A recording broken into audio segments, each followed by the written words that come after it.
financial success is not a hard science. It's a soft skill where how you behave is more important than what you know. We call this soft skill the psychology of money.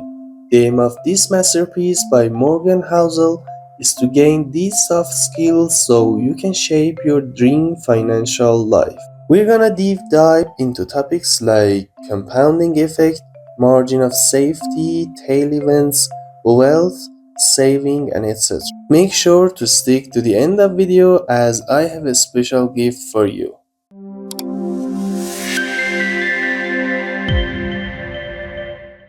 Ronald James Reed was a philanthropist, investor, janitor, and gas station attendant.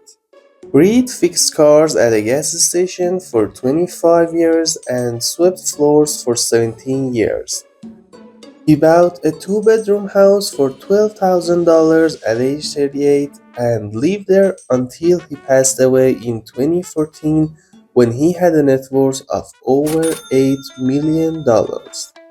Guess what? It turned out that there was no secret. There was no lottery win and no inheritance. Reed saved what little he could and invested in blue chip stocks. Then he waited for decades on end as tiny savings compounded into more than $8 million. Of that, he donated $6 million to schools and hospitals. That's it, from janitor to philanthropist. He performed better than many Harvard-educated business people. It's impossible to think of a story about Ronald Reed performing a heart transplant better than a Harvard-trained surgeon. But these stories do happen in investing. Now answer my question. Is every outcome in your financial life caused by your individual effort? Back in 1968, when most universities didn't have a computer, 13-year-old Bill Gates went to one of the only high schools in the world that had a computer. A little quick math. In 1968, there were roughly 300 million high school-age people in the world, according to the UN. About 18 million of them lived in the United States. About 270,000 of them lived in Washington state, and only about 300 of them attended Lakeside School. Start with 300 million, end with 300. Only 1 in a million high school age students attended the high school that had a computer. Bill Gates happened to be one of them. Gates is not shy about what this meant. If there had been no Lakeside, there would have been no Microsoft, he told. Gates is staggeringly smart, even more hardworking, and as a teenager, had a vision for computers that even most computer executives couldn't grasp. He also had a 1 in a million head start by going to school at Lakeside. Now let me tell you about Gates' friend Kent Evans. He experienced an equally powerful dose of something else called risk. Kent was by Gates' own account the best student in the class. He was as skilled with computers as Gates. Kent could have been a founding partner of Microsoft with Gates, but it would never happen. Kent died in a mountaineering accident before he graduated high school. The odds of being killed on a mountain in high school are roughly 1 in a million. Bill Gates experienced 1 in a million luck by ending up at Lakeside. Kent Evans experienced 1 in a million risk by never getting to finish what he and Gates set out to achieve. The same force, the same magnitude, working in opposite directions. Back to our question. Luck and risk are both the reality that every outcome in life is guided by forces other than individual effort. They both happen because the life is too complex to allow 100% of your actions to dictate 100% of your outcomes. They are driven by the same thing. You are one person in a game with 7 billion other people and infinite moving parts. The impact of actions outside of your control can be more consequential than the ones you consciously take.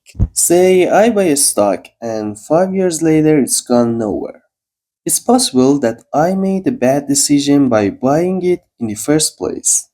It's also possible that I made a good decision that had an 80% chance of making money, and I just happened to end up on the side of the unfortunate 20% risk. How do I know which is which? Did I make a mistake, or did I just experience the reality of risk? If you give luck and risk their proper respect, you realize that when judging people's financial success, both your own and others, it's never as good or as bad as it seems. But this is not an easy problem to solve. The difficulty in identifying what is luck, what is skill, and what is risk is one of the biggest problems we face when trying to learn about the best way to manage money. To maximize the role of your efforts and minimize the role of luck and risk in your financial life, focus less on specific individuals and case studies and more on broad patterns. Studying a specific person can be dangerous because we tend to study extreme examples, the billionaires, the CEOs, or the massive failures that dominate the news. The more extreme the outcome, the less likely you can apply its lessons to your own life, because it is more probable the outcome was influenced by the extreme ends of luck or risk. You'll get closer to actionable takeaways by looking for broad patterns of success and failure. The more common the pattern, the more applicable it might be to your life. Trying to emulate Warren Buffett's investment success is hard because his results are so extreme that the role of luck in his lifetime performance is very likely high. And luck isn't something you can reliably emulate. But realizing that people who have control over their time tend to be happier in life is a broad and common enough observation that you can do something with it. Now let's talk about when rich people do crazy things. Bernie Madoff was a famous and legitimate market maker. He was making about $50 million per year. Then one day, in pursuit of even more money, he started committing crimes. He performed Ponzi schemes to gain even more money. Firstly, he got away with it, but after a while, he was jailed and lost everything. The question we should ask is why someone worth hundreds of millions of dollars would be so desperate for more money that he risked everything in pursuit of even more. Crime committed by those living on the edge of survival is one thing, but what Madoff did is something different. He already had everything: unimaginable wealth, prestige, power, and freedom, and he threw it all away because he wanted more. He had no sense of enough. The hardest financial skill is getting the goalpost to stop moving. It gets dangerous when the taste of having more money, more power, more prestige increases ambition faster than satisfaction. In that case, one step forward pushes the goalpost two steps ahead. You feel as if you're falling behind, and the only way to catch up is to take greater and greater amounts of risk. But life isn't fun without a sense of enough. Happiness, as it's said, is just results minus expectations. Now consider a rookie basketball player who earns $500,000 a year.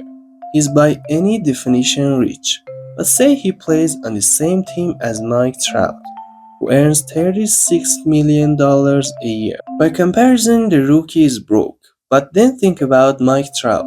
He earns an insane amount of money. But compared to people like Warren Buffett, whose personal fortune increased by $3.5 billion in a single year, that's nothing. And someone like Buffett could look ahead to Jeff Bezos, whose net worth increased by $24 billion in a year.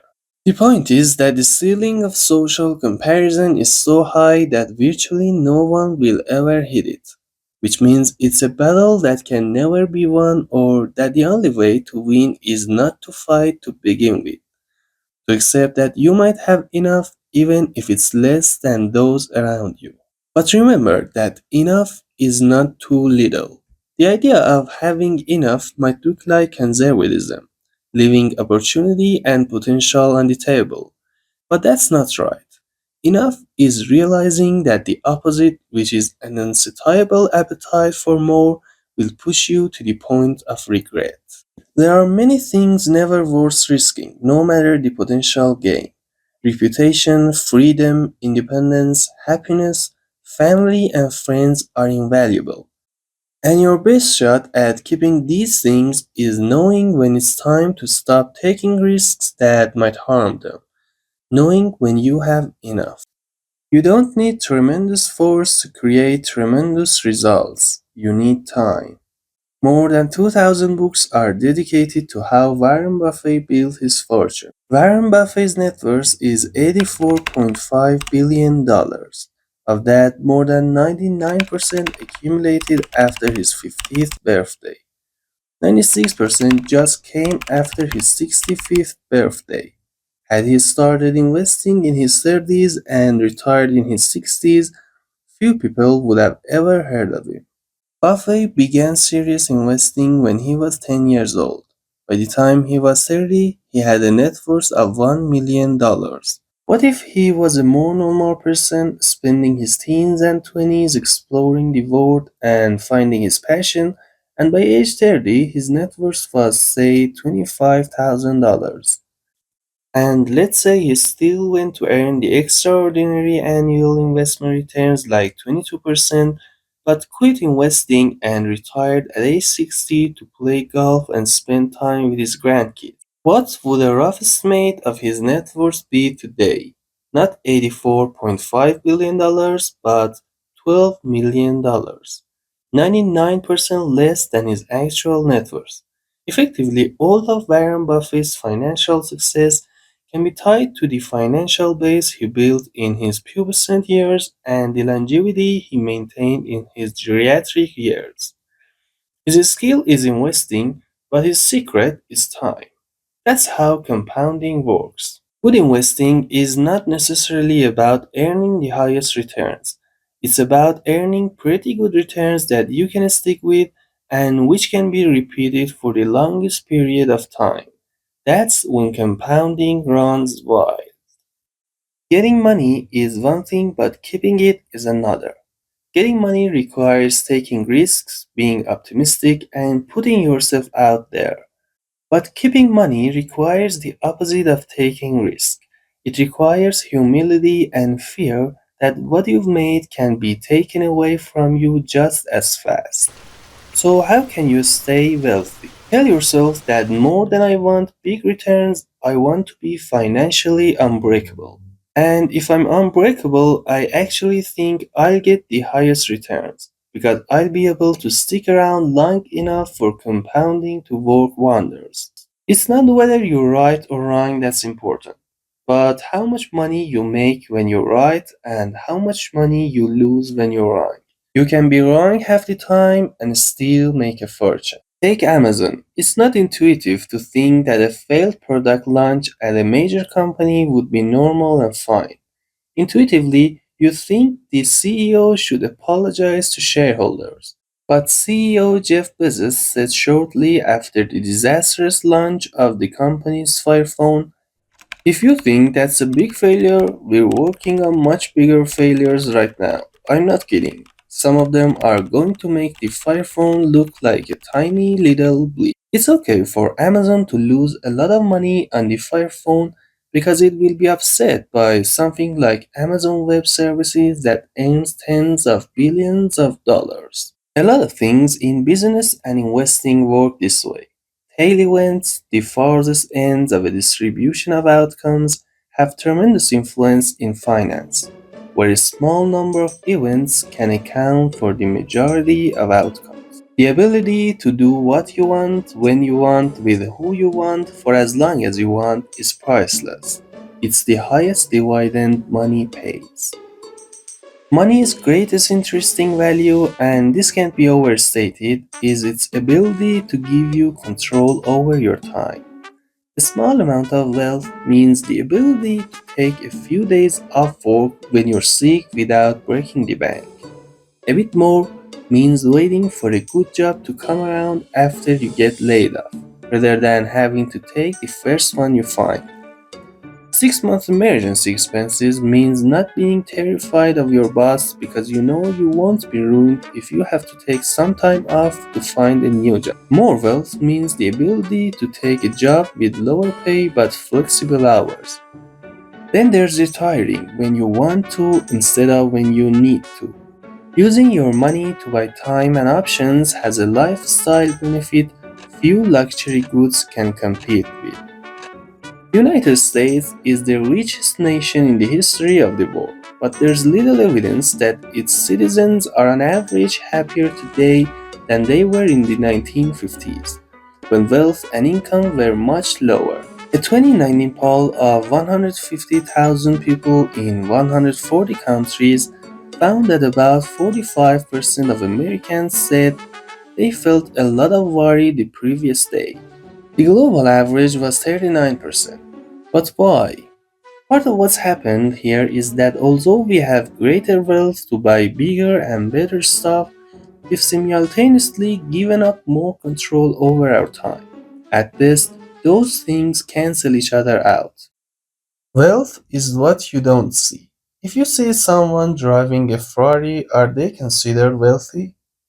Someone driving a 100,000 car might be wealthy, but the only data point you have about their wealth is that they have 100,000 less than they did before they bought the car, or $100,000 more in debt. That's all you know about them. We should be careful to define the difference between wealthy and rich. Rich is about current income. Someone driving a $100,000 car is almost certainly rich, because even if they purchase the car with debt, you need a certain level of income to afford the monthly payment.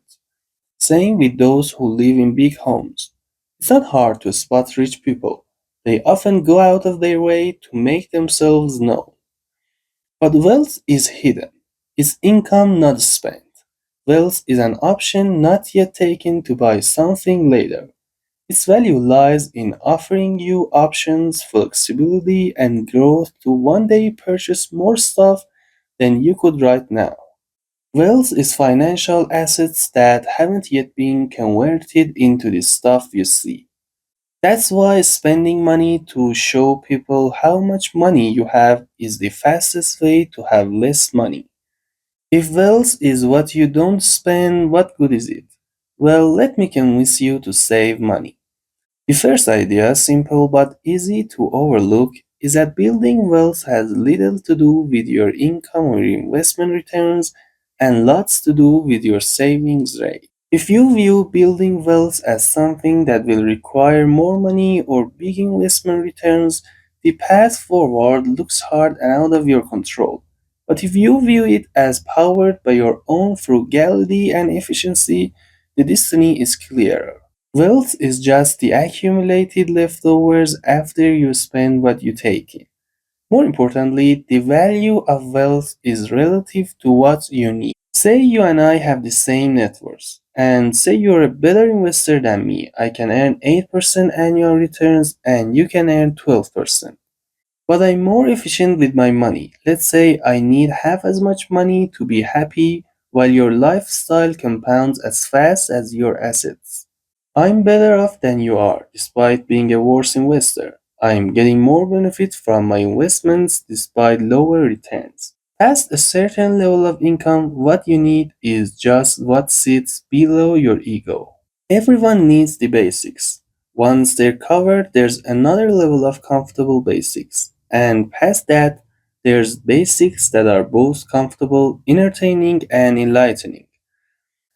But spending beyond a pretty low level of materialism is mostly a reflection of ego approaching income, a way to spend money to show people that you have money. When you define savings as the gap between your ego and your income, you realize why many people with decent incomes save so little. It's a daily struggle against instincts to extend your peacock feathers to their outermost limits and keep up with others doing the same. But wealthy people with enduring financial success, not necessarily those with high incomes or rich people, tend to have a propensity to not give a damn what others think about them. So people's ability to save is more in their control than they might think. And you don't need a specific reason to save. Some people save money for a down payment on a house or a new car or for retirement. That's great, of course, but saving doesn't require a goal of purchasing something specific. You can save just for saving's sake. Only saving for a specific goal makes sense in a predictable world, but ours isn't. Saving is a hedge against life's inevitable ability to surprise the hell out of you at the worst possible moment. The question then is, how should we think about and plan for the future?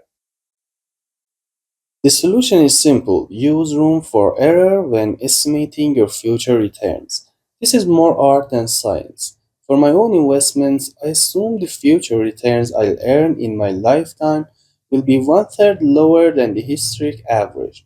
So I save more than I would if I assume the future will resemble the past. It's my margin of safety. The future may be worse than one third lower than the past, but no margin of safety offers a 100% guarantee. A one third buffer is enough to allow me to sleep well at night. And if the future does resemble the past, I'll be pleasantly surprised. An important cousin of room for error is what I call optimism bias in risk taking, or Russian roulette should statistically work syndrome. The idea is that you have to take the risk to get ahead, but no risk that can wipe you out is ever worth taking.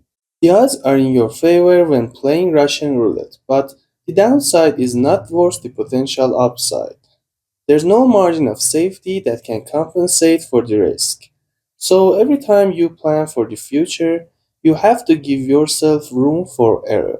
You have to plan on your plan not going according to plan. What other factors should we consider while planning? I grew up with a friend who came from neither privilege nor natural intellect, but was the hardest working guy I ever knew. His life's mission and dream as a teenager was to be a doctor. He pushed, and a decade older than his classmates, he eventually became a doctor. How much fulfillment comes from starting from nothing, bulldozing your way to the top of medical school and achieving one of the most noble professions against all odds? I spoke to him a few years ago. The conversation went like this: long time no talk, how are you doing? Awful career. Well, awful career, man. This went on for 10 minutes. The stress and hours had worn him into the ground. He seemed so disappointed. We don't know what the future holds. It's another to admit that you yourself don't know today what you will even want in the future. The end of history illusion is what psychologists call the tendency for people to be keenly aware of how much they've changed in the past, but to underestimate how much their personalities, desires, and goals are likely to change in the future. But there are two things to keep in mind when making what you think are long term decisions. We should avoid the extreme ends of financial planning, assuming you'll be happy with a low income or choosing to work endless hours in pursuit of a high income increases the odds that you'll one day find yourself at a point of regret. Aiming at every point in your working life to have moderate annual savings, moderate free time, no more than a moderate commute, and at least moderate time with your family increases the odds of being able to stick with a plan and avoid regret than if any one of those things fall to the extreme sides of the spectrum. Everything has a price, but not all prices appear on labels. The S&P 500 increased 119-fold in the 50 years ending 2018. All you had to do was sit back and let your money compound. But of course, successful investing looks easy when you're not the one doing it. Hold stocks for the long run. You'll hear it's good advice, but do you know how hard it is to maintain a long term outlook when stocks are collapsing? Like everything else worthwhile, successful investing demands a price, but its currency is not dollars and cents. It's volatility, fear, doubt, uncertainty, and regret. all of which are easy to overlook until you're dealing with them in real life. Few investors have the disposition to say, I'm actually fine if I lose 20% of my money. Beware taking financial cues from people playing a different game than you are. Cisco stock rose 300% in 1999 to $60 per share. At that price, the company was valued $600 billion, which is insane. Few people actually thought it was worth that much. The day traders, however, were just having their fun. But if you were a long-term investor in 1999, $60 was the only price available to buy, and many people were buying it at that price. So you may have looked around and said to yourself, wow, maybe these other investors know something I don't. What you don't realize is that the traders who were setting the marginal price of this stock were playing a different game than you were.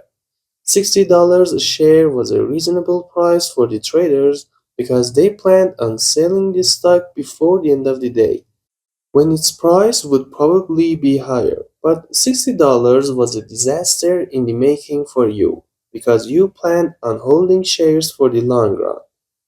The takeaway here is that few things matter more with money than understanding your own time horizon and not being persuaded by actions and behaviors of people playing different games than you are. And for the last part, as I have promised you, I've got a gift for you. You can now download this diagram from the link in the description below and read the best sentences of this incredible book. To access more visual summaries of the best books, subscribe to my channel and give a thumbs up.